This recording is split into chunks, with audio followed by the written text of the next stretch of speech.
We're here with Eric Landers, who's a parish services consultant for the Archdiocese of Boston, working with the parishes and collaboratives in Disciples in Mission. Hi again, Eric. Good to have you back. Oh, great to be here.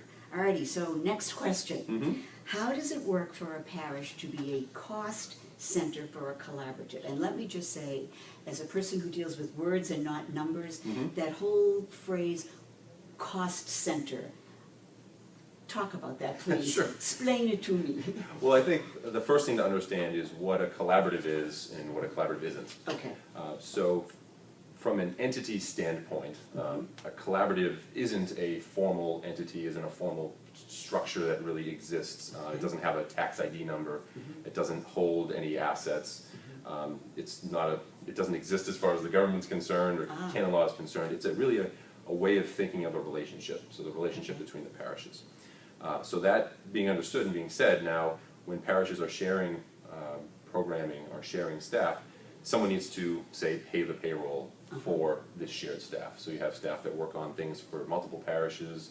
Within a collaborative, someone needs to fund the payroll. So they become, in essence, a cost center for the collaborative for that thing.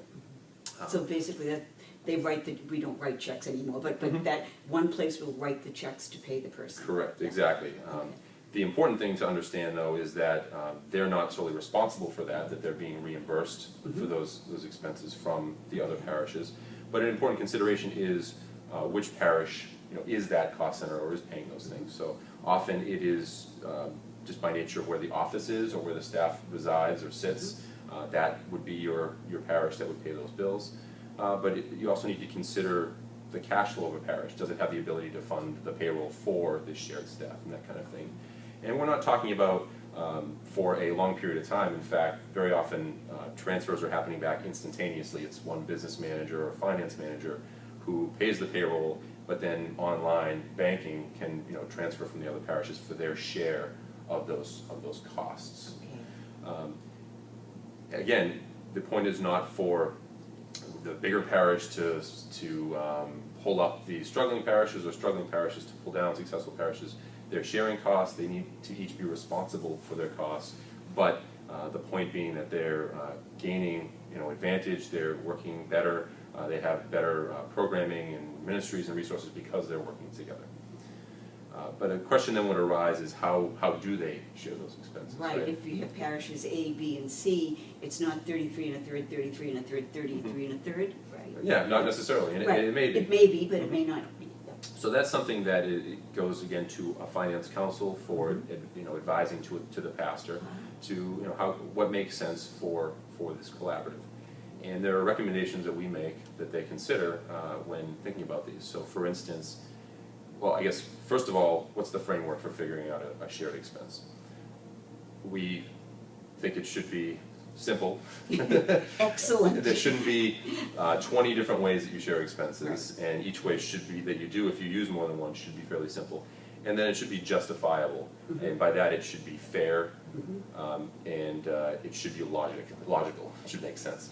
Can I just interrupt for 1 second? Sure. My memory is that if we have 3 parishes in a collaborative, each has its own finance council.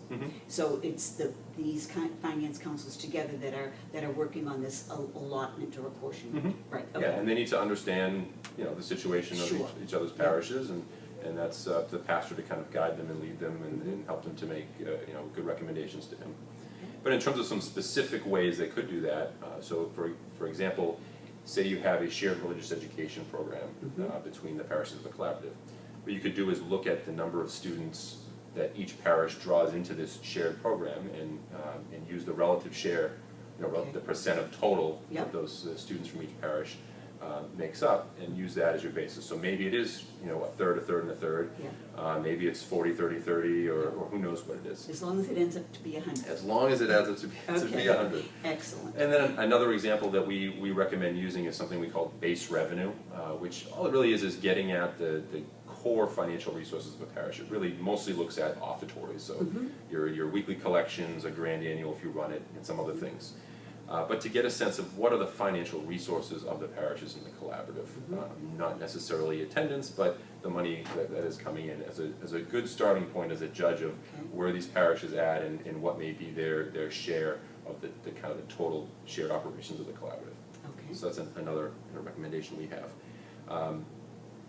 These things should be reviewed regularly. Now, regularly, I would suggest annually when doing okay. budgeting. You know, when you're looking at your budget for the next year, do the methods or the method that we're using, does it still make sense?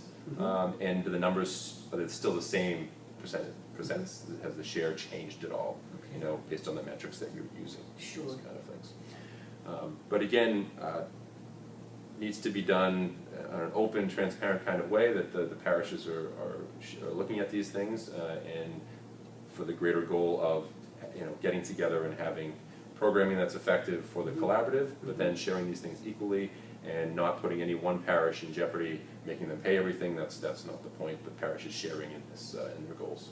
Alrighty, so 3 parishes in a collaborative, 3 finance councils working together to come up with a simple formula to how they will pay the collaborative team. Not everybody, not all of the staff would be collaborative staff. Correct. Each parish still has its own, would have some people on their own staff.